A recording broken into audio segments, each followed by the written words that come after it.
ചെയ്യാം. അതിന് നമ്മൾ ഉടമ്പടി വചന വിചാരമെന്ന് പറയും. അതായത് ഒരു സാക്ഷ്യം എടുത്തിട്ട് അതിൽ പ്രവർത്തിച്ചിരിക്കുന്ന ഉടമ്പടി തത്വങ്ങൾ എന്താണ്, അതിൻ്റെ കോമൺ ഫാക്ടേഴ്സ് എന്താണ്, നമ്മൾക്ക് ആക്ടിവേറ്റ് ചെയ്യാൻ പറ്റിയ അതിൻ്റെ അകത്ത് നിന്ന് എടുക്കുന്ന ഒരു ഫോർമുല, സൂത്രവാക്യം, അത് നമ്മളെടുത്താൽ എങ്ങനെ നമ്മുടെ വിഷയത്തിൻ്റെ മേൽ പ്രശ്നത്തിന് ഒരു സോൾവിങ് ഉണ്ടാവും. നമ്മൾ ഇന്ന് അനുഭവിക്കുന്ന ജീവിത പ്രശ്നങ്ങൾക്ക് സൊല്യൂഷൻ കാണുകയാണ് ഉടമ്പടിയുടെ ലക്ഷ്യം. ഉടമ്പടി പോലെ ഇങ്ങനെ സർവസ്പർശിയായിട്ടുള്ള എല്ലാ വിഷയങ്ങളെയും സ്പർശിക്കുന്ന, സർവജനീനമായ എല്ലാ ജനങ്ങളെയും സ്പർശിക്കുന്ന ഒരു പ്രെയർ പ്രോജക്റ്റ്, പ്രാർത്ഥനാ പദ്ധതി, അതാണ് ഉടമ്പടിയുടെ ഒരു തനത് കൃപയെന്ന് പറയുന്നത്. കാരണം എല്ലാ ജനങ്ങളെയും അത് ആപ്ലിക്കബിളാണ്. Divide of any caste and creed, എന്ത് ജാതിയായാലും എന്ത് മതമായാലും മനുഷ്യൻ എന്നുള്ള ആ ഒരു വിഷയത്തിൽ, കോമൺ ഫാക്ടറിൽ ഇത് ഏത് കാലാവസ്ഥയിലും വർക്കിംഗ് കണ്ടീഷനാണ്, വർക്കൗട്ട് ചെയ്യും. അപ്പോഴവർ ഓൾറെഡി ഉടമ്പടി പ്രാബല്യത്തിൽ വരുത്തി അവരതിനെ ക്രാക്ക് ചെയ്ത വിധം കണ്ടുപിടിക്കുക, അതിൽ പ്രവർത്തിച്ച തത്വങ്ങളെ ട്രേസ് ഔട്ട് ചെയ്യുക. അതാണ് ഈ വചന വിചാരണത്തിൻ്റെ അല്ലെങ്കിൽ കേസ് ഹിസ്റ്ററി സ്റ്റഡിയുടെ പ്രധാനപ്പെട്ട ലക്ഷ്യം, ഉടമ്പടി ധ്യാനത്തിലൂടെ. അപ്പം നിങ്ങൾക്കും ഇന്ന് ഇവിടുന്ന് ട്രേസ് ഔട്ട് ചെയ്തിരുന്ന പ്രിൻസിപ്പിൾ നിങ്ങളുടെ ജീവിത മണ്ഡലത്തിൽ നിങ്ങൾക്ക് ആപ്ലിക്കേറ്റ് ചെയ്യാവുന്നതാണ്. അതുകൊണ്ട് തന്നെ ഈ ധ്യാന മണിക്കൂറിലൂടെ ദൈവം നമുക്ക് ഉൾക്കാഴ്ചകൾ നൽകാനും ഉത്ബോധനം നൽകാൻ വേണ്ടി സ്തുതിക്കട്ടെ. Hallelujah, hallelujah, hallelujah, hallelujah. ധ്യാനത്തിന്റെ ആദ്യ അന്തം നിങ്ങൾക്ക് വചനം നൽകണമേ എന്ന് പ്രാർത്ഥിക്കുന്നു. നിങ്ങളെ വചനത്താൽ വഴി നടത്തണമേ എന്ന് പ്രാർത്ഥിക്കുന്നു. ആ വെളിപാടുകൾ നൽകണമേ എന്ന് പ്രാർത്ഥിക്കുന്നു. നിങ്ങളുടെ പ്രാർത്ഥനാ ജീവിതവും നിങ്ങളുടെ പ്രവർത്തന ജീവിതവും നിങ്ങളുടെ പ്രേക്ഷിത ജീവിതവും, 3 ജീവിതമാണ് ഉടമ്പടിക്കുള്ളത്. ഒന്ന്, പ്രാർത്ഥനാ ജീവിതം. എല്ലാ വിഷയവും പ്രാർത്ഥന കൊണ്ട് സമീപിക്കുക. അതിൻ്റെ പ്രിസ്ക്രൈബ്ഡ് വളരെ സെലക്റ്റീവ് പ്രെയർ ഇവിടുന്ന് തരും. സെലക്റ്റീവ് പ്രെയർ, അതായത് ഒരു വിഷയം ക്രാക്ക് ചെയ്യാൻ പറ്റുന്ന രീതിയിൽ നിങ്ങളൊരു 3 ഫേസിലേക്ക് പ്ലഗ് ചെയ്യാൻ പറ്റുന്ന രീതിയിലുള്ള സെലക്റ്റീവ് പ്രെയറാണ് ഇവിടുന്ന് തരണത്. പ്രെയർ ഒരിക്കലും ഇവിടുന്ന് നിങ്ങൾക്ക് തരണ ഒന്നാമത്തത് പ്രത്യക്ഷീകരണ പ്രാർത്ഥനയാണ്. ആ പ്രത്യക്ഷീകരണ പ്രാർത്ഥന ഒരു പുഷ്പുള്ളായിട്ട് വർക്ക് ചെയ്യേണ്ടതാണ്. നമുക്കറിയാം, ഇപ്പോൾ ഒരു സാധാരണ പ്രാർത്ഥന നമ്മൾ ചെല്ലണതും പ്രത്യക്ഷീകരണ പ്രാർത്ഥന ചെല്ലണതും തമ്മിൽ വ്യത്യാസമുണ്ട്. പ്രത്യക്ഷീകരണ പ്രാർത്ഥന എന്ന് പറയുന്നത് ഉടമ്പടി ബേസ് ചെയ്തിരിക്കുന്നതും ഉടമ്പടിയുടെ ദൈവികമായ ലക്ഷ്യവും എല്ലാം മാതാവിൻ്റെ പ്രത്യക്ഷീകരണവുമായിട്ട് ബന്ധപ്പെട്ടാണ് നമുക്ക് ഉടമ്പടി നൽകിയിരിക്കുന്നത്. അപ്പോൾ 2004 ഡിസംബർ 7 ഉച്ചയ്ക്ക് 2 മണിക്ക് പരിശുദ്ധ അമ്മ ഈ ആൾത്താരെ പ്രത്യക്ഷപ്പെട്ടുകൊണ്ട് സമയഘടിക നെഞ്ചിൽ ചാർത്തി ദുരന്തമുണ്ടാകാൻ പോണ പ്രാർത്ഥിക്കണം. അപ്പോൾ ലോകത്തിലെ ക്ലൈമറ്റ് ചേഞ്ച് ഉൾപ്പെടെയുള്ള ദുരന്തങ്ങളുടെ വലിയ കാലഘട്ടമാണ് 2004 തൊട്ട് 6 തൊട്ട് 6-ലാണത് പ്രകടമാണ്. അമ്മ പറഞ്ഞ ദുരന്തം ആദ്യമായിട്ടും പ്രകടമാകുന്നത് 2006-ലാണ്. 2004 സുനാമിക്ക് ശേഷം, സുനാമിക്ക് 1 മാസം മുമ്പാണ് ദുരന്തമുണ്ടാകാൻ പോകണമെന്ന് പറഞ്ഞത്. പ്രാർത്ഥിക്കണം. അപ്പോൾ ഡിസംബർ 7 പറഞ്ഞു, 26 സുനാമി ഉണ്ടായി. പിന്നെ സുനാമിക്ക് 8 അടങ്ങിയ ഉടനെ ചിക്കൻ ഗുനിയ ആരംഭിച്ചു. ആൾക്കാരൊക്കെ ഇന്നും മുടഞ്ഞ് നടക്കണുണ്ട്, അല്ലേ? കണ്ടില്ലേ? ചിക്കൻ ഗുനിയയുടെ കാലം കഴിഞ്ഞത് 2009-ലാണ് തീരണത്. 2009 തീർന്നു കഴിയുമ്പോൾ ഉടനെ നിപ്പ വൈറസ് സ്റ്റാർട്ട് ചെയ്യും. 2012 വരെ ഉണ്ട് നിപ്പ വൈറസ്. നിപ്പ വൈറസിൻ്റെ കൂടെ പിന്നെ പക്ഷിപ്പനി, അങ്ങനെ ഇപ്പോൾ തക്കാളിപ്പനി, പലതരത്തിലുള്ള പനികളെല്ലാം പിന്നെ പനികളുടെ ഒരു കാലഘട്ടമാണ് നമ്മൾ കണ്ടത്. പനികളെല്ലാം തന്നെ മാരകമായ പനികളായിരുന്നു. കുറച്ച് പേര് ജീവിച്ചിരിക്കുന്നവർ അവരെക്കുറിച്ച് ഓർക്കണമെന്നില്ല, മരിച്ചുപോയോ അതൊക്കെ ഉണ്ട്. ഈ കാലഘട്ടത്തിൽ മരിച്ചുപോയ അനേകം കുടുംബങ്ങളുണ്ട്, അനേകം ഭർത്താക്കന്മാരുണ്ട് മരിച്ചുപോയവർ, അനേകം ഭാര്യമാർ മരിച്ചു പോയിട്ടുണ്ട്, മക്കൾ വരെ മരിച്ചു പോയിട്ടുണ്ട്. അപ്പോൾ ആരെങ്കിലും നമ്മളിപ്പോൾ അവശേഷിക്കുന്നവർ മരിച്ചവരെക്കുറിച്ച് അറിയുന്നില്ലല്ലോ. അപ്പോൾ ഈ ഒരു കാലഘട്ടം മരണത്തിൻ്റെ ഒരു വലിയ കാലഘട്ടമാണ്. അതങ്ങനെ വന്ന് ഒരു 2018 മാറണത്, പ്രളയമായി മാറണത്. 18-ലും 19-ലും പ്രളയം വരും. 20-ലേക്ക് വരുമ്പോൾ അത് കോവിഡായിട്ട് ചേഞ്ച് ചെയ്യും. 19 കോവിഡായിട്ട് ഇവിടെ 20-ൽ വരുമ്പോൾ നാട്ടിൽ കോവിഡ് വരും. പിന്നെ 21 വരെ കോവിഡിൻ്റെ കാലഘട്ടമാണ്. കോവിഡിൻ്റെ കാലഘട്ടത്തിന് ശേഷമാണ് പിന്നെ ഉരുൾപൊട്ടൽ അതുപോലെയുള്ള കുറച്ച് കാഷ്വാലിറ്റി മാത്രം ഉണ്ടാകുന്ന ചെറിയ ചെറിയ ദുരന്തങ്ങൾ ലോകത്തിൻ്റെ എല്ലാ ഭാഗങ്ങളിലും കത്രീന, കൊടുങ്കാറ്റ് ഉൾപ്പെടെയുള്ള പല പല പേരുകൾ, പല പല ചേട്ടത്തിമാരുടെ പേരുകളിൽ കൊടുങ്കാറ്റുകൾ ഇറങ്ങും ഓരോ രീതികളിൽ. അതൊക്കെ ഇപ്പോഴും നടന്നുകൊണ്ടിരിക്കുന്ന കാര്യങ്ങളാണ്. പക്ഷേ ഇങ്ങനെ ഒരു 2004 മുതൽ ഇങ്ങോട്ട് ദുരന്തങ്ങളുടെയും മനുഷ്യരാശി ഇതിൻ്റെ ഭാഗമായിട്ട് 2012 വന്നപ്പോൾ 92 മുതൽ ഇതിൻ്റെ ഒരു ലാഞ്ചനം ഉണ്ടായിരുന്നു. ഇൻ്റർനാഷണൽ ഭൗമ ഉച്ചകോടിക്ക് പിന്നീട് അന്ന് മുതൽ ക്ലൈമറ്റ് ചേഞ്ച് എന്നും പറഞ്ഞ് ആഗോള വ്യാപകമായ രീതിയിലുള്ള ദുരന്തം വിതച്ചിട്ടുണ്ട്. ക്ലൈമറ്റ് ചേഞ്ച് ആളുടെ കയ്യിൽ നിൽക്കണില്ല. അതിൽ എൽ നീനോയിലേക്ക് പോകുന്നു. എൽ നീനോ മേഘങ്ങളും എൽ നീനോ കാലാവസ്ഥകളും കൂമ്പാരം മേഘങ്ങളും അതുപോലെ തന്നെ കൂമ്പാരം മേഘങ്ങൾ നമ്മൾ ജീവിതത്തിൽ ഒരിക്കലും കണ്ടിട്ടില്ലല്ലോ. സീസണെല്ലാം പോയിരിക്കുകയാണ്. ഇപ്പോൾ സീസൺ പോയി, കൃഷികളെല്ലാം പോയി, അല്ലേ? സീസണെല്ലാം പോയി. നമ്മുടെ സീസണ് പണ്ട് നമുക്ക് ജൂൺ എന്ന് പറയുമ്പോൾ മെയ് 31 എന്ന് പറയുമ്പോൾ തന്നെ മൺസൂൺ മേഘം വന്നു. ജൂൺ ജൂലൈ എന്ന് പറയുമ്പോൾ തന്നെ വർഷം തീർന്നു. തുലാ 10 പ്ലാവിൻ്റെ ചുവട്ടിലും കിടക്കാം. ഇപ്പോൾ തുലാ 10 ഇപ്പോൾ കർക്കിടകം തുടങ്ങണത്. പക്ഷേ ക്ലൈമറ്റ് ആപ്പാട് ചേഞ്ചായി. മഴ ഏത് സമയത്തും വരാം. എവിടെ നോക്കിയാലും കൂമ്പാരം മേഘങ്ങൾ കാണാം. ഇങ്ങനെ മേഘങ്ങളിങ്ങനെ കൂമ്പാരമായിട്ട് ഇങ്ങനെ നിൽക്കണ കാണാം. എന്ന് വെച്ച് കഴിഞ്ഞാൽ ഒരു സ്ഥലത്ത് നിന്ന് ചൂട് പിടിച്ച് ഒരു കടലിൻ്റെ ഒരു ഭാഗമോ കായലിൻ്റെ ഒരു ഭാഗമോ ഈ ഭൂമധ്യരേഖയുടെ ആ സ്ഥലത്തെന്ന് പറഞ്ഞ പോലെ ഭയങ്കരമായ രീതി ഹീറ്റായിട്ട് അത് വെള്ളം മേഘമായിട്ട് നേരെ മുകളിലോട്ട് പോകും. മുകളിലോട്ട് പോയിട്ട് അത് മഴയായി പെയ്തിറങ്ങി താഴേക്ക് വരുമ്പോൾ തന്നെ ആ പഴയ ചൂട് വീണ്ടും അവിടെ തന്നെ നിൽക്കുകയാണ്. അത് കാരണം ഈ മഴയും പിന്നീട് ആവിയായി മേഘമായിട്ട് പോകുമ്പോഴാണ് കൂമ്പാരമേഘങ്ങൾ ഉണ്ടാകുന്നത്. കൂമ്പാരമേഘങ്ങൾ എന്ന് പറഞ്ഞാൽ സഖ്യപർവ്വതം പോലെയുള്ള വലിയ മേഘങ്ങൾ, പർവ്വതം പോലെയുള്ള പർവ്വത മേഘങ്ങളാണ്. ഈ പർവ്വത മേഘങ്ങളുടെ സഞ്ചാരം ആണ് പിന്നീട് അതായത് ഒരു മഴയ്ക്ക് പ്രത്യേക പേരുണ്ടല്ലോ, ആ മേഘസ്ഫോടനം. അതാണ് കൂമ്പാരമേഘങ്ങളുടെ മേഘസ്ഫോടനം. മേഘസ്ഫോടനം എന്ന് പറയുമ്പോൾ ഒരു വലിയ തടാകം, തലക്ക് മുകളിൽ തടാകം നിന്നിട്ട് തടാകം തട്ടപ്പാടെ വന്ന് തലയിൽ വീഴുക. അത് ഒരു മാസമൊക്കെ നിന്ന് പെയ്യുമ്പോഴാണ് അണക്കെട്ട് പൊട്ടണത്, ഉരുൾപൊട്ടണത്. കൂമ്പാരമേഘങ്ങൾ പണ്ടില്ലായിരുന്നു. കൃപാസന അമ്മയാണിത് പറയണത്. ദുരന്തമുണ്ടാകാൻ പോകുന്നു, പ്രാർത്ഥിക്കണമെന്ന് പറയണത്. കാലാവസ്ഥ കയ്യിൽ നിന്ന് വിട്ടുപോകുന്ന അവസ്ഥകൾ. ഏത് സമയത്തും മഴ വരാം. മഴ ഇന്ന സീസണില്ല. കാലാവസ്ഥ ഇല്ലാത്ത രീതിയിൽ മഴകൾ ഇങ്ങനെ പെയ്തുകൊണ്ടിരിക്കുക. എപ്പോഴും വെള്ളം നനഞ്ഞും മുങ്ങിയും തുറന്നും ജീവിക്കുക. അതിൻ്റെ പേരിൽ പുതിയ ദുഷ്ടജന്തുക്കൾ, ഹിംസ്ര ജന്തുക്കളൊക്കെ ഉണ്ടാകുക.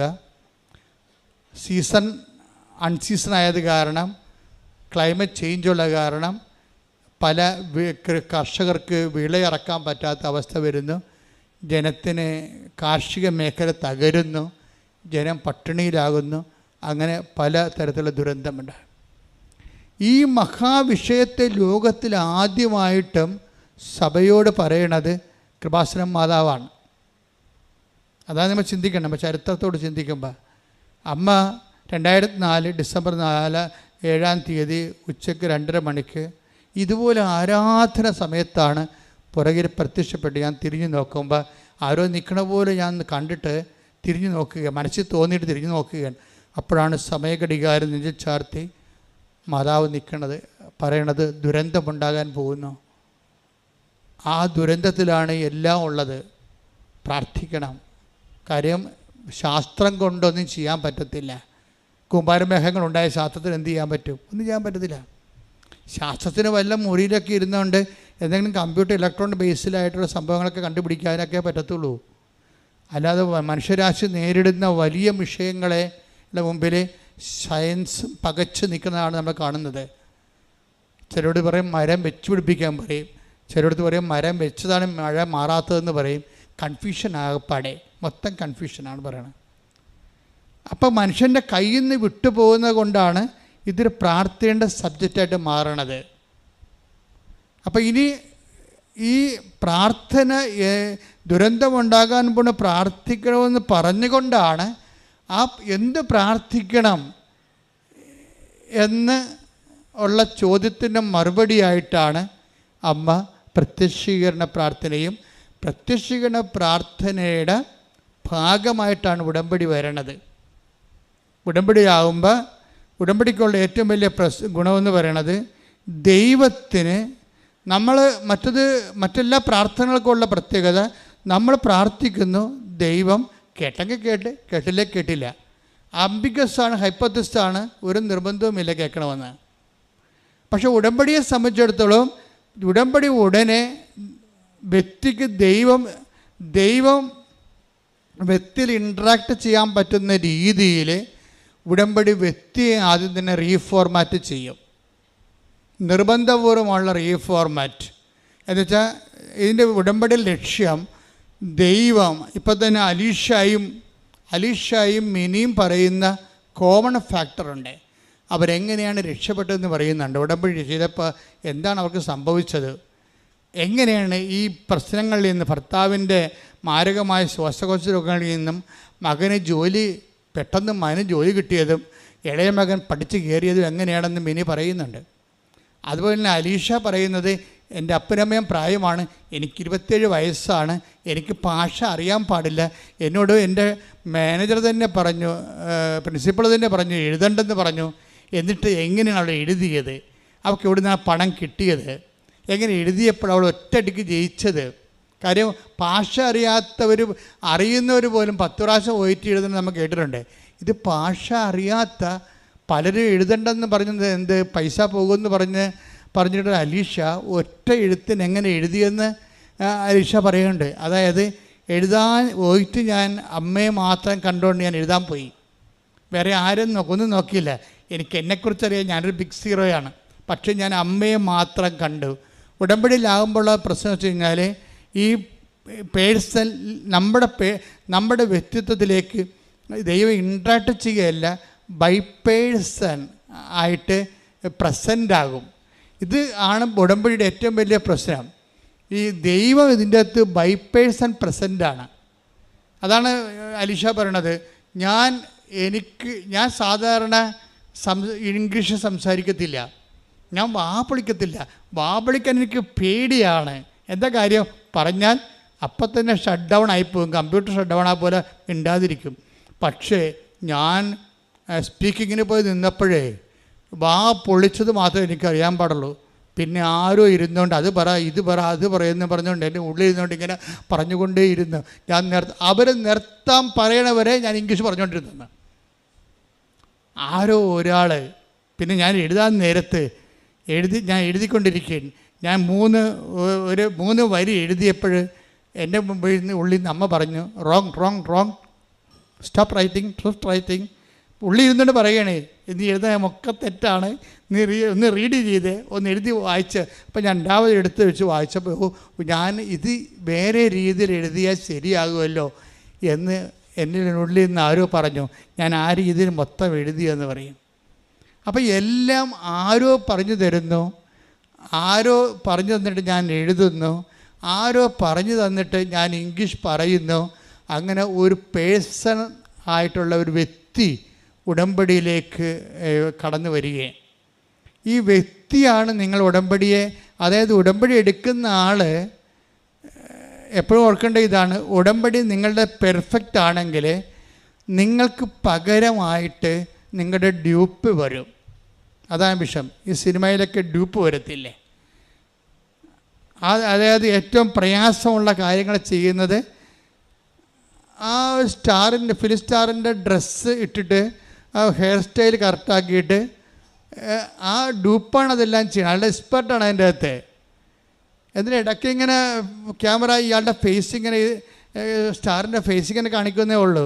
പക്ഷേ അഭ്യാസവും അടിതള പറക്കലും ചവിട്ടലും ഒക്കെ വരെ നടത്തുന്ന എല്ലാം ഡ്യൂപ്പായിരിക്കും, എക്സ്പെർട്ടായിരിക്കും. ഇതുപോലെ ഉടമ്പടിയിൽ ഒരു ഡ്യൂപ്പുണ്ട് എപ്പോഴും. അതെപ്പോഴും നമ്മൾ ശ്രദ്ധിക്കണം. അതാണ് ഇവർ മാത്രമല്ല, സാക്ഷ്യം പെർഫെക്റ്റ് ഉടമ്പടിയിൽ എല്ലാവരും തന്നെ പ്രസൻസ് പറയുന്നുണ്ട്. എല്ലാവരും തന്നെ പറയും. ഒരാളുണ്ടായിരുന്നു ഇപ്പം തന്നെ, നേരത്തെ ഒരു സ്വാതികൃഷ്ണ എന്ന് പറഞ്ഞ സാക്ഷ്യം, ഇന്നലെ സ്വാതികൃഷ്ണയുടെ സാക്ഷ്യം ഉണ്ടായി. സ്വാതികൃഷ്ണ ഇതുപോലെ തന്നെ ഒരു സ്റ്റുഡൻ്റാണ്. സ്വാതികൃഷ്ണയ്ക്ക് ഒത്തിരി സാമ്പത്തിക പ്രോബ്ലമാണ്.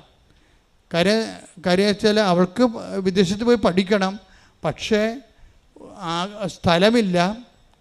പിന്നെ ഉള്ള സ്ഥലം 3 സെൻറ്റാണ്. അത് വീടും സ്ഥലവും കൂടി കൊടുത്താൽ 3 ലക്ഷം രൂപയെ സൊസൈറ്റി ബാങ്കിൽ നിന്ന് കിട്ടത്തുള്ളൂ. പക്ഷേ സ്വാതികൃഷ്ണയുടെ ഒരു അവസ്ഥ എന്ന് പറയണത് ഇതുപോലെ തന്നെയാണ്. അതായത് മാതാപിതാക്കന്മാർ സിക്കോ മറ്റേ ആളാണ്, അവൾക്കിത് പറ്റാത്ത ഒരു ജോലിയാണ്.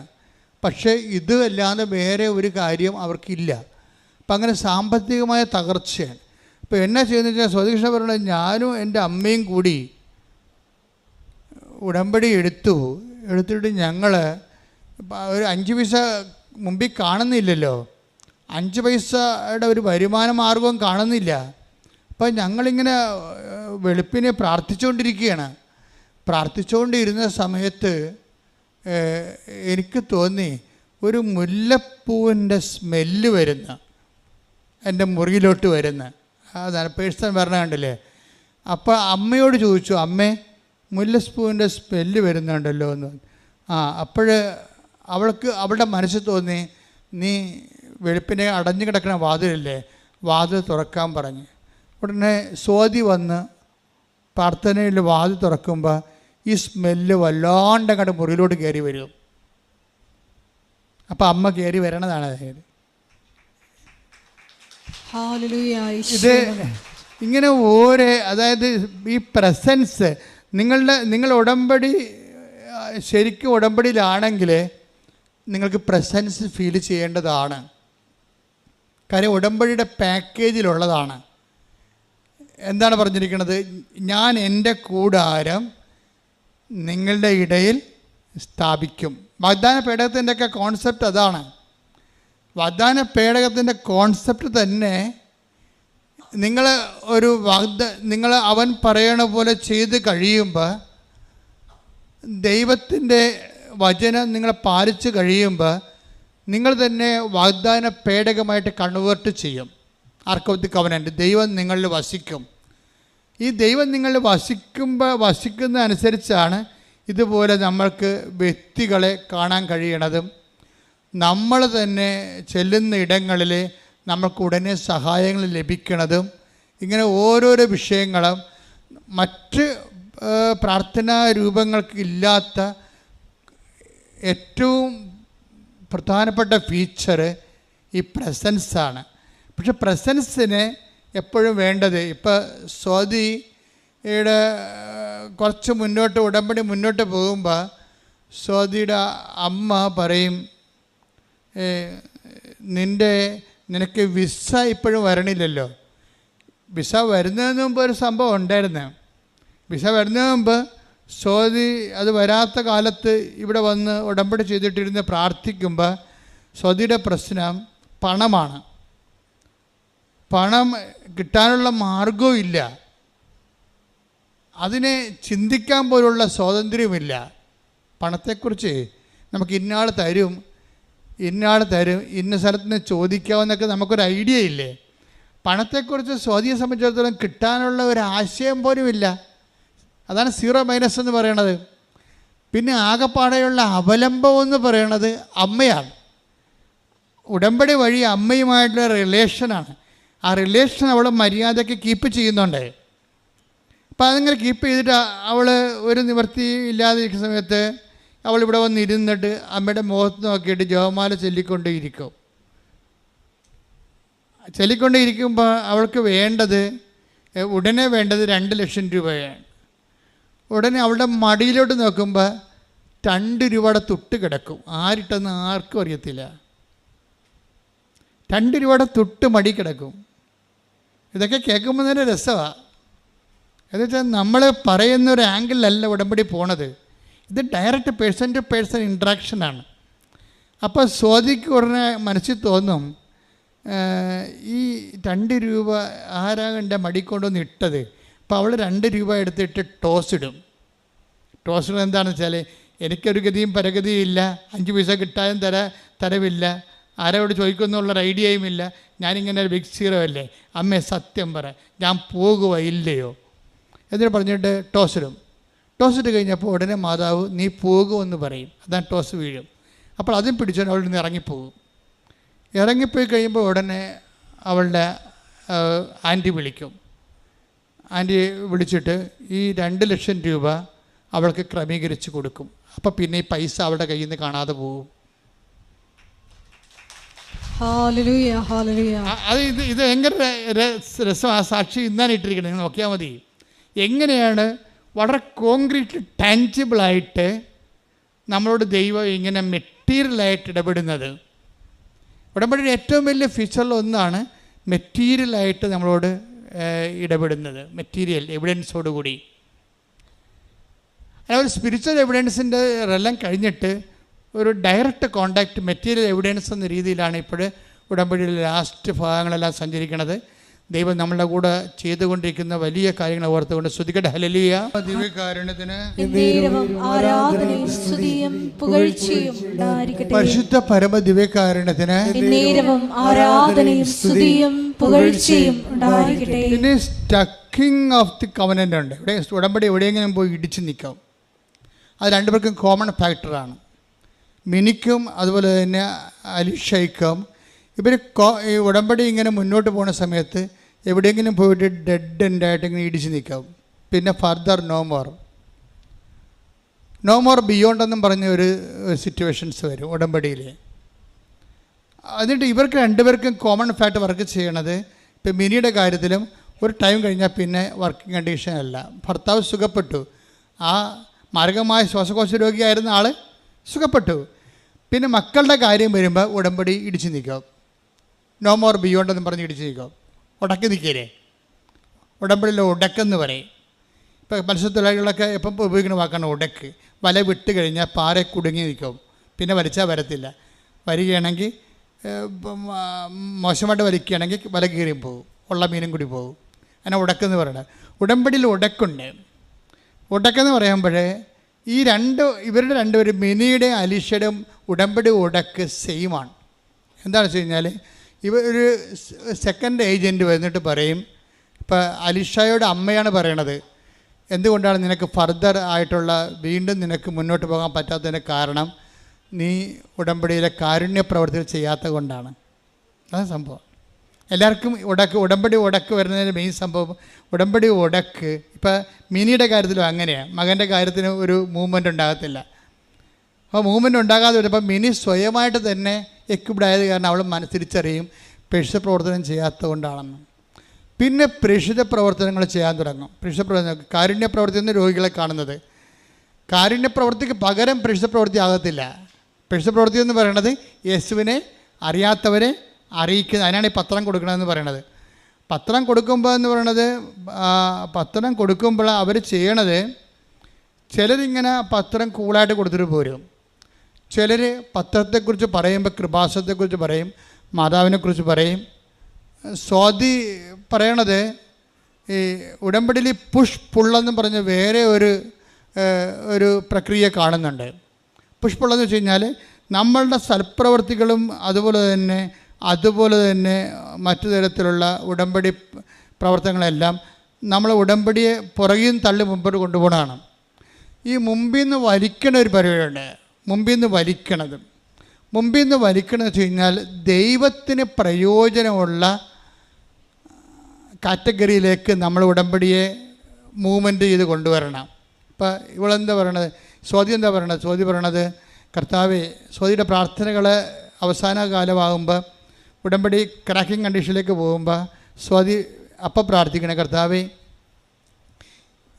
എല്ലാവരോടും ഞാൻ പറയുന്നുണ്ട്, മറ്റുള്ളവരുടെ അനുഭവങ്ങളാണ് പറയണത്. ഞങ്ങളുടെ നാട്ടിലെ ചേച്ചിക്ക് ഇന്നത് സംഭവിച്ചു, രോഗം ഇങ്ങനെ സുഖപ്പെട്ടു, ജോലി അങ്ങനെ കിട്ടിയെന്നൊക്കെയാണ് അയാൾ പറഞ്ഞുകൊണ്ടാണ് ഞാൻ നിന്നെ പരിചയപ്പെടുത്തുന്നത്. ഈശോ, ഞാൻ നിന്നെ മറ്റുള്ളവരുടെ അനുഭവങ്ങൾ പറഞ്ഞുകൊണ്ടാണ് പരിചയപ്പെടുത്തുന്നത്. എനിക്ക് നിന്നെ പരിചയപ്പെടുത്തണമെങ്കിൽ എനിക്ക് നീ സ്വന്തം അനുഭവങ്ങൾ തരണമെന്ന് പറയും. അവിടെ വിഷയം അതാണ്. ഇവർ പറഞ്ഞത് ഇവരുടെ നിയോഗം നിറവേറ്റാനാണ് പറയണത്. പക്ഷെ പറയണ ഭാഷ ഉപയോഗിച്ചിരിക്കുന്നതിൻ്റെ ഇൻറ്റൻഷൻ വ്യത്യാസമുണ്ട്. നിങ്ങൾ പറയും ഭർത്താവിൻ്റെ കുടി മാറണേ, ഭർത്താവിൻ്റെ കുടി മാറണേ, ഭർത്താവിൻ്റെ കുടി മാറണേ വെച്ചാൽ ഈ ജന്മം മാറത്തില്ല. കാര്യം അത് നിങ്ങൾ സെറ്റ് ചെയ്തിരിക്കുന്ന പ്രെയർ സെറ്റ് ചെയ്തിരിക്കുന്ന രീതി, അതിൻ്റെ സെൻറ്റർ പോയിൻ്റ് നിങ്ങളാണ്, ദൈവമല്ല. നിങ്ങളുടെ കുടി മാറിയിട്ട് കർത്താവിന് എന്ത് കിട്ടാനാണ്? നിങ്ങളുടെ കുടി മാറിയാൽ അത്രയും കാശ് വീട്ടിൽ കിട്ടും, അത്രയും കാശ് കൂടി നിങ്ങൾക്ക് സാരി വാങ്ങിക്കാവുന്നല്ലാതെ ദൈവത്തിന് എന്താ പ്രയോജനം? അപ്പോൾ പ്രാർത്ഥന റീഡിസൈൻ ചെയ്യണം. മനസ്സിലായില്ലേ? ഇതിൻ്റെ ഒരു എൻജിനീയറിങ്, കവനൻ്റ് എൻജിനീയറിങ് എന്ന് പറയുന്നത് ബുദ്ധിപരമായിട്ട് ചെയ്യേണ്ട പ്രാർത്ഥനയാണിത്. എന്നുവെച്ചാൽ ഇപ്പോൾ സ്വാതി പറയണത് എന്താണെന്ന് വെച്ചാൽ, എനിക്ക് നിന്നെ കൺവേ ചെയ്യണം. പക്ഷേ ഇത്രയും നാൾ ഞാൻ ചെയ്തുകൊണ്ടിരുന്നത് മറ്റുള്ളവരുടെ അനുഭവങ്ങളാണ് ഞാൻ പറഞ്ഞുകൊണ്ടിരുന്നത്. പക്ഷേ ഇപ്പം ഞാൻ അങ്ങോട്ട് പറയണത് എനിക്ക് എൻ്റെ അനുഭവങ്ങൾ തരണം. അപ്പോൾ എനിക്ക് ഈസി ആയിരിക്കും. അതാണ് പുള്ളെന്ന് പറയണത്. പുഷ് മാത്രമല്ല, പുള്ളിയെ മുമ്പോട്ട്. കാര്യം ദൈവത്തിന് പ്രയോജനമുള്ള കണ്ടൻ്റ് ആവും. അപ്പോൾ സ്വാഭാവികമായിട്ട് ഇതിൻ്റെ സ്പീഡ് കൂടും, ഇതിൻ്റെ വേഗം കൂടും, ഉടമ്പടിയുടെ വേഗം കൂടും. Take the bird of God, Habakkuk 3:19. Habakkuk 3:19. കർത്താവായ ദൈവമാണ് എൻ്റെ ബലം, കലമാൻ്റെ പാദങ്ങൾക്കെന്ന പോലെ അവിടുന്ന് എൻ്റെ പാദങ്ങൾക്ക് വേഗത നൽകി, ഉന്നതങ്ങളിൽ അവിടുന്ന് എന്നെ നടത്തുന്നു. Praise Lord. അല്ലാതെ ഉന്നതങ്ങളിലേക്ക് അവിടെ നിന്നെ നടത്തുന്ന, മേൽഗതിയിലേക്ക് നമ്മളെ നയിക്കുകയാണ്. ഈ മേൽഗതിയിലേക്ക് നമ്മളെ നയിക്കണത് എങ്ങനെയാണ്? അവിടുന്ന് എൻ്റെ പറഞ്ഞേ, അവിടുന്ന് എൻ്റെ പാദങ്ങൾക്ക് വേഗത നൽകി. ഇപ്പം നമ്മുടെ ജീവിതയാത്രയെ സ്പീഡപ്പ് ചെയ്യണത് ആരാണ്? ദൈവമാണ്, നമ്മളല്ല. നമ്മളെ ഉന്നതിയിൽ നിന്ന് ഉന്നതിയിലേക്ക് കൊണ്ടുപോകുന്നത് ആരാണ്? അവിടുന്ന് എൻ്റെ അവിടുന്ന് എൻ്റെ പാദങ്ങൾക്ക് വേഗത നൽകി. അപ്പൊ ദൈവമാണ് വേഗത നൽകണത്. അപ്പൊ ദൈവം വേഗത നൽകണമെങ്കിൽ സ്പീഡപ്പ് ചെയ്യണമെന്നുണ്ടെങ്കിൽ ദൈവത്തിന് പ്രാധാന്യമുള്ള കാര്യങ്ങളായി ഉടമ്പടി മാറണം. നമ്മൾക്ക് പ്രാധാന്യമുള്ള കാര്യങ്ങളായിട്ടാണ് നമ്മൾ ഉടമ്പടി ഇട്ടിരിക്കുന്നത്. നിയോഗങ്ങളില്ല, 6 നിയോഗങ്ങളെല്ലാം നമുക്ക് പ്രാധാന്യമുള്ളതാണ്. നമ്മൾക്ക് പ്രാധാന്യമുള്ള കാര്യങ്ങൾ എഴുതിയിടുകയും ദൈവത്തിന് പ്രാധാന്യമുള്ള കാര്യങ്ങൾ നമ്മൾ തൊട്ട് നോക്കിയിട്ടില്ല. ഇപ്പം അലീഷയുടെ ഒരു പ്രശ്നം, അലീഷയുടെ അമ്മ പറയും, നിൻ്റെ പ്രശ്നം എന്താണെന്നറിയോ, നീ ഉടമ്പടി എടുത്ത് പ്രാർത്ഥിച്ചെന്നല്ലാതെ നീ ഒരു കാരുണ്യപ്രവൃത്തിയോ ഒരു രോഗിനെ പോയി കാണുകയോ ഒരു കാരുണ്യപ്രവൃത്തികളോ ഒന്നും ചെയ്തിട്ടില്ല എന്ന് അമ്മ പറയും. അപ്പോൾ ഇവൾ ഉടനെ പറയണത്, നമുക്ക് കാശുണ്ടോ അമ്മേ ഇതൊക്കെ ചെയ്യാൻ? കാരുണ്യപ്രവൃത്തിക്ക് ചെയ്യണമെങ്കിൽ ആർക്കെങ്കിലും എന്തിനും വാങ്ങിച്ചൊക്കെ കൊടുക്കണ്ടേ രോഗികൾക്ക്? അതിന് കാശ് വേണ്ടേ? നമുക്ക് ഇവിടെ നിന്നാണ് കാശ്? കാലണയില്ലാത്തവർ എന്ത് കാരുണ്യപ്രവൃത്തി ചെയ്യാനാണെന്ന് ചോദിക്കും. പക്ഷെ ആ ചോദ്യത്തോടുകൂടി മാതാവ് ഇവൾക്ക് മനസ്സിൽ അടുത്തുള്ള ഒരു ഓൾഡ് ഏജ് ഹോം മനസ്സിൽ കാണിക്കും. ഇപ്പോൾ ഇവൾ നടന്ന് ഓൾഡ് ഏജ് ഹോമിലേക്ക് പോകും. വിസ ബ്ലോക്ക് ചെയ്തിരിക്കണമല്ല, വിസ ബ്ലോക്ക് ചെയ്ത് ഉടമ്പടി ഉടക്കായി കിടക്കുകയാണ്. പക്ഷെ അമ്മ ആ ഉടക്ക് നിവർത്താൻ വേണ്ടി പറയുകയാണ്, കാരുണ്യപ്രവൃത്തി ചെയ്യണില്ല, അതുകൊണ്ടാണ് ഉടക്കി കിടക്കണമെന്ന് പറയും. അപ്പോൾ ഇവൾക്ക് കാര്യം മനസ്സിലാവും. ഇവൾ നടന്ന് ഒരു ആതുരാലയത്തിൽ പോകും. അവൾ പറയണത്, ഞാൻ ഒന്നും ചെയ്തില്ല. അവിടെ പോയി ആതുരാലയത്തിലുള്ള അപ്പച്ചന്മാരോടും അമ്മച്ചിമാരോടും ഒക്കെ വെറുതെ സംസാരിച്ചുകൊണ്ടിരുന്ന് അവർക്ക് ഭയങ്കര സന്തോഷമായി. മകൾ ഇനിയും വരണമെന്ന് പറഞ്ഞു. കാര്യം ഒറ്റപ്പെടൻ്റെ അനുഭവം അവർ അനുഭവിക്കുകയാണ്. ആരും ഹൃദ്യമായി സംസാരിക്കാനില്ല. വന്നവർ വായിക്കുറെ ബിരിയാണി കൊണ്ടുവന്ന് കൊടുത്തിട്ട് ആൾക്കാരെ കണ്ടതുകളൊക്കെയാണ്. ഒരു വണ്ടിക്ക് വന്ന് ഇറങ്ങും അല്ലേ? ആരാധനാലയത്തൊക്കെ ചെയ്യണം. അങ്ങനെ അല്ല, ഈ ഓവർഫ്ലോയിലൊക്കെ പോകുമ്പോൾ എന്ത് ചെയ്യണം, എവിടെയും കല്യാണം കഴിച്ച് ബാക്കി വന്നെ കുറേ ബിരിയാണിയും കൊണ്ട് ഒരു ടെമ്പോയിൽ ചെല്ലും. കുറേ എണ്ണന്മാർ അവന്മാർ പകുതി കുടിച്ച് കാണും, പകുതി കുടിക്കാത്തവന്മാരുണ്ട്, മദ്യപാനികളുണ്ടാകും. ഇങ്ങനെ കുറേ ആഭാസന്മാരുടെ ഒരു ക്രിയപോക്ക്. ബാക്കി ചോറ് വെട്ടിമൂടുന്നതിന് പകരം അനാഥാരത്തെ കൊണ്ട് വെട്ടിമൂടും, എന്നാൽ അവർക്ക് കൊണ്ടേ കൊടുക്കും. അപ്പോൾ അവർ അങ്ങനെയല്ല, അവരോടൊരു വാക്ക് സംസാരിക്കുകയോ അതൊന്നും പ്രേക്ഷിത പ്രവർത്തനമല്ല. ഈ സംഭവം നമുക്ക് വേണമെങ്കിൽ എങ്ങനെയും ചെയ്തു വെക്കാം, എങ്ങനെയും ചെയ്ത് വെക്കണമല്ല വിഷയം.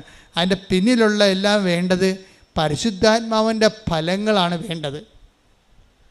ഉടമ്പടിയിൽ നമുക്ക് ഉപവിപ്രവർത്തനങ്ങൾ ചെയ്യുമ്പോൾ ആ ഉപവിപ്രവർത്തനങ്ങൾ ചെയ്യുന്നതിൻ്റെ പിന്നിലെ അതിൻ്റെ ചേതോ വികാരം, ചൈതന്യവത്തായ ആ ഉപവിപ്രവർത്തനത്തിൻ്റെ ചൈതന്യം പരിശുദ്ധാത്മാവിൻ്റെ ഫലങ്ങളായിരിക്കണം. പരിശുദ്ധാത്മാവിൻ്റെ ഫലങ്ങൾ എങ്ങനെ? പരിശുദ്ധാത്മാവിൻ്റെ ഫലങ്ങളില്ലാതെ കല്യാണത്തിന് കുറേ ബിരിയാണി ബാക്കി വന്ന് കുറേ അണ്ണന്മാർ അതിൻ്റെ സ്മോൾ എടുത്തിട്ട് അവിടെ അനാഥാലയത്തിൽ കൊണ്ടുപോയി ഡംപ് ചെയ്ത് ഈ ചെരുവം കണ്ട് ഇറക്കി വെച്ച് ഞങ്ങൾക്ക് പോകണമെന്ന് പറയും. ഇതല്ലേ പറയണത്? ഇതൊന്നും പ്രേക്ഷിത പ്രവർത്തനങ്ങളല്ല. അതൊരു ആധ്യാത്മിക കുറ്റകൃത്യമാണ് ശരിക്കും പറഞ്ഞാൽ. കാരണം ആധ്യാത്മികമായിട്ടുള്ള ആൾക്കാർ, ദൈവത്തിന് വേണ്ടി ചെയ്തുകൊണ്ടിരിക്കുന്ന ആൾക്കാർ ചെയ്യുന്നതിൻ്റെ പരമ്പരാഗതമായ ഈ പ്രവർത്തനങ്ങളെ ഇന്ന് വോട്ട് പിടിക്കാനും പാർട്ടി വളർത്താനും വേണ്ടി ആൾക്കാർ പൊതിച്ചോറ് കൊടുക്കുന്ന കാലമാണിത്. അതല്ല സഭയുടെ ലക്ഷ്യം. സഭയ്ക്ക് ഇതിനൊരു ലക്ഷ്യമുണ്ട്. എന്താ ലക്ഷ്യം? അത് പരിശുദ്ധാത്മാവിൻ്റെ ഫലങ്ങളുള്ളവരാണ്. ആ പരിശുദ്ധാത്മാവിൻ്റെ ദൈവമഹത്വത്തിന് വേണ്ടി ചെയ്ത മനുഷ്യനോടുള്ള ജീവനോടുള്ള ബഹുമാനത്തിൻ്റെ കാരുണ്യപ്രവൃത്തിയും കരുതലും ചേർത്ത് പിടിക്കലുമാണത്. അത് ആ ചേർത്ത് പിടിക്കൽ സംഭവിക്കുന്നത് ആധ്യാത്മികമായ ദൈവികമായ ലക്ഷ്യത്തോടു കൂടിയാണ്. ആ പ്രവർത്തനമാണ് ഉടമ്പടി നിങ്ങൾ ചെയ്യേണ്ടത്. പ്രാർത്ഥിക്കുക, കർത്താവായ ദൈവമേ, കർത്താവായ ദൈവമേ, എൻ്റെ കാരുണ്യ പ്രവൃത്തികളിലെ പരിശുദ്ധാത്മാവിന്റെ ഫലമായ ദൈവസ്നേഹത്തോടെ ചെയ്യുവാൻ എന്നെ സഹായിക്കണമേ. അപ്പൊ അവള് അലീഷ ചെയ്ത അതാണ്. അലീഷ ചെയ്തത് അവിടെ പോയി അവരോട് സംസാരിച്ചുകൊണ്ടിരുന്നു. എല്ലാവരോടും ഓരോരുത്തരും മാറി മാറി സംസാരിച്ചു. എന്നിട്ട് അവൾക്ക് പോരുമ്പോൾ ഷീ വാസ് ജസ്റ്റ് കണ്ടൻറ്റഡ്. എന്ന് വെച്ചാൽ അവൾ പറയുന്നത്, എൻ്റെ ജീവിതത്തിൽ എനിക്ക് അഭവമായ ഒരു ആന്തരികമായ ശക്തി തോന്നി. അത് ഈ മിനിയും അത് തന്നെ പറയുന്നുണ്ടാണ്. ഞങ്ങൾ ഓരോരുത്തർക്കും പത്രം കൊടുക്കും. ഞങ്ങൾ പത്രം കൊടുത്തിട്ട് അവരോട് ചോദിക്കും, നിങ്ങൾ കൃപാസനത്തെക്കുറിച്ച് കേട്ടിട്ടുണ്ടോ? അവർ പറയും, ഞങ്ങൾ കേട്ടിട്ടുണ്ട്. എന്നാൽ പിന്നെ അത്ഭുതങ്ങൾ വായിക്കണം, ഈ ആഴ്ച നടന്ന കാര്യമാണ്, നിങ്ങൾ കൃപാസനത്തിൽ പോയിട്ടുണ്ടോ? അവർ പറഞ്ഞു പോയിട്ടില്ല. പോകണം, പോകേണ്ട സ്ഥലമാണ്, അമ്മ നിങ്ങളെ കാത്തിരിക്കുന്നുണ്ട്. ഇങ്ങനെയൊക്കെ മിനി ആൾക്കാരോട് പറയും. അതാണ് പ്രേക്ഷിത പ്രവർത്തനം, ദൈവസേവകം എന്ന് പറയുന്നത്. അല്ലാതെ പത്രം കൊണ്ട് വലിച്ചെറിഞ്ഞാൽ പോകുകയില്ല. ആരുടെങ്കിലും മോന്തക്കിട്ട് ചാണ്ടിയിട്ട് അടുത്ത ഇനി 4 എണ്ണം കൂടിയുണ്ടെന്ന് പറഞ്ഞ് നടക്കണേ. ഇങ്ങനെയുള്ള ആൾക്കാർ ഉടമ്പടി എടുത്തിരിക്കുന്നത് വെളുക്കാൻ ചെക്കണ പാണ്ടാകാൻ സാധ്യതയുണ്ട്. അപ്പം എന്നിട്ട് ഈ ഇപ്പം മിനി അലിഷയുമാണല്ലോ, 2 പേരാണല്ലോ ഇവിടെ മോഡലായിട്ട് എടുത്തിരിക്കണത്. ഈ മിനി പറയുന്ന ഒരു കാര്യമുണ്ട്. അതായത് ഞങ്ങളുടെ അനുഭവങ്ങൾ കർത്താവിനെ അറിയാത്തവരോട് പറയും, ഞങ്ങൾ എങ്ങനെയാണ് രക്ഷപ്പെട്ടതെന്ന് പറയും. എന്നിട്ട് കർത്താവിനെക്കുറിച്ച് അവരോട് സംസാരിക്കും. തിരിച്ചു പോരുമ്പോൾ എന്തെന്നില്ലാത്ത ആന്തരിക ആഹ്ലാദമാണ് മനസ്സിൽ. അതാണ് കണ്ടൻ്റ് എന്ന് പറയുന്നത്. അത് അലീഷയ്ക്കും വരുന്നുണ്ട്. ഈ ഓൾഡ് ഏജ് ഹോമിൽ പോയി അപ്പച്ചന്മാരോടും അമ്മച്ചിമാരോടും രാവിലെ മുതൽ വൈകുന്നേരം വരെ ഇങ്ങനെ സംസാരിച്ചുകൊണ്ടിരിക്കുമ്പോൾ അവർ ചിരിക്കുന്നുണ്ട്, അവർ സംസാരിക്കുന്നുണ്ട്. അവരുടെ ഏറ്റവും വലിയ ദാരിദ്ര്യം സംസാരിക്കാനും കേൾക്കാനും പറയാനും ആരും ഇല്ലാത്തതാണെന്ന് മനസ്സിലാക്കുമ്പോൾ അലീഷ പറയും, കാശെന്തിനാ കാരുണ്യ പ്രവർത്തിക്ക്. ആൾ പറയുന്നുണ്ട്, കാശെന്തിനാ കാരുണ്യ പ്രവർത്തിക്ക്, മര്യാദക്ക് സ്നേഹത്തോടെ സംസാരിക്കാൻ അറിഞ്ഞാൽ മതി. അപ്പോൾ കാരുണ്യപ്രവൃത്തിയാണ് നിൻ്റെ പ്രശ്നം, നിൻ്റെ ഉടമ്പടിയുടെ ഉടക്കെന്ന് മനസ്സിലാക്കിയപ്പോൾ പിറ്റേ ദിവസം മുതൽ മൂവ്മെൻ്റായി ഉടമ്പടി. നിങ്ങളുടെ ഉടമ്പടി ഉടക്കി കിടക്കുന്നുണ്ടെങ്കിൽ അതിൻ്റെ ഉത്തരവാദി നിങ്ങൾ മാത്രമാണ്. നിങ്ങൾ മാത്രമെന്ന് പറഞ്ഞു കഴിഞ്ഞാൽ ചിലപ്പോൾ നിങ്ങൾ കാരുണ്യപ്രവർത്തികൾ ചെയ്യുന്നുണ്ടാകും, ചെയ്യുന്നില്ലെന്നൊന്നും ഞാൻ പറയത്തില്ല. നിങ്ങൾ പ്രേക്ഷിത പ്രവർത്തനങ്ങൾ ചെയ്യുന്നുണ്ടാകും, ചെയ്യുന്നില്ലെന്ന് ഞാൻ പറയത്തില്ല. ചെയ്യേണ്ടതുപോലെ ചെയ്യണില്ലെന്നാണ് പ്രശ്നം. ചെയ്യേണ്ടതുപോലെ എന്താണ്? എന്ത് ചെയ്താലും കർത്താവിൻ്റെ സ്നേഹത്തോടെ ചെയ്യണം. എന്ത് ചെയ്താലും എന്ത് ചെയ്താലും 1 Corinthians 16:14 1 കൊരിന്ത്യർ 16:14. നിങ്ങളുടെ സകല കാര്യങ്ങളും സ്നേഹത്തോടെ നിർവഹിക്കുവിൻ. Praise the Lord. എന്ന് പറഞ്ഞ നിങ്ങളുടെ സകല കാര്യങ്ങളും സ്നേഹത്തോടെ നിർവഹിക്കുവിൻ. അപ്പോൾ ഈ വിഷയങ്ങളെല്ലാം നമ്മൾ എന്ത് ചെയ്യുന്നു എന്നുള്ളതല്ല പ്രശ്നം. പത്രം കൊടുത്തു, രോഗികളെ പോയി കണ്ടു, പൊതിച്ചോറ് കൊടുത്തു, വെളുപ്പിന് എഴുന്നേറ്റ് പാകം ചെയ്തു, അതല്ല പ്രശ്നം. പ്രശ്നം എന്താണ്? അതിൻ്റെ അകത്ത് ഇന്ധനത്തിനാണ് പ്രശ്നം. അത് നിങ്ങൾ സ്നേഹത്തോടെയാണ് ചെയ്യേണ്ടത്. സ്നേഹം എന്ന് പറഞ്ഞു കഴിഞ്ഞാൽ ദൈവത്തെ മഹത്വപ്പെടുത്തുന്ന സ്നേഹമാണ്. ബൈബിളിൽ നമുക്ക് സ്നേഹമുണ്ടാകാം, നമുക്ക് വിശ്വാസമുണ്ടാകാം.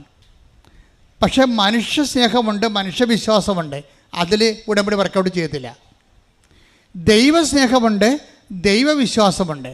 അതെന്താ വ്യത്യാസം എന്ന് വെച്ച് കഴിഞ്ഞാൽ ഇപ്പം റോമൻ 4:20 എടുത്ത് ദൈവത്തെ മഹത്വപ്പെടുത്തിക്കൊണ്ട് പറഞ്ഞ ദൈവത്തെ മഹത്വപ്പെടുത്തിക്കൊണ്ട് അവൻ വിശ്വാസത്താൽ ശക്തി പ്രാപിച്ചു. അപ്പോൾ ദൈവവിശ്വാസം എന്ന് പറയുന്നത് മനുഷ്യവിശ്വാസം കേവലമാണ്. മനുഷ്യവിശ്വാസത്തിൽ ചെയ്യാം. എന്തുമാത്രം മനുഷ്യന്മാരാണ് ദൈവത്തെ അറിയാത്തവരൊക്കെ ദൈവത്തെ വിശ്വസിക്കാത്തവർ പോലും കുറേ ഉപപ്രവർത്തനങ്ങളൊക്കെ ചെയ്യണില്ലേ? അത് മനുഷ്യവിശ്വാസമാണ്. ദൈവവിശ്വാസം എന്ന് പറയണത് റോമൻ 4:20 എന്താണ്? ആ